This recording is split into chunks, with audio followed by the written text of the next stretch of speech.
కేంద్రంతో ఘర్షణ వాతావరణం మంచిది కాదన్నారు కేంద్ర మంత్రి బండి సంజయ్. ఇక జంజీలను కాంగ్రెస్ ప్రభుత్వం మోసం చేస్తుందన్నారు. రేవంత్ రెడ్డికి నిజాయితీ ఉంటే 2 మంత్రి పదవులు యువతకు ఇవ్వాలన్నారు. కేసీఆర్ 10 ఏళ్లలో 8 లక్షల కోట్లు అప్పు చేస్తే కాంగ్రెస్ ప్రభుత్వం 2.5 ఏళ్లలో 2.5 లక్షల కోట్ల రూపాయలు అప్పులు చేసిందన్నారు.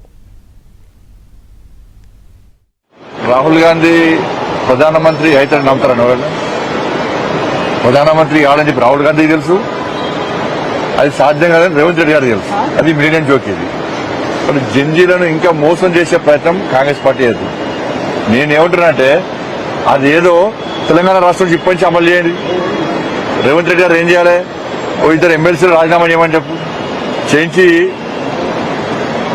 విద్యాశాఖ మంత్రి హైదరాబాద్ అది చేయొచ్చు, ఇంకొకరికి హోంశాఖ మంత్రి చేయొచ్చు, ఇంకొకరితో రాజీనామా చేస్తే మున్సిపల్ శాఖ మంత్రి కూడా చేయొచ్చు.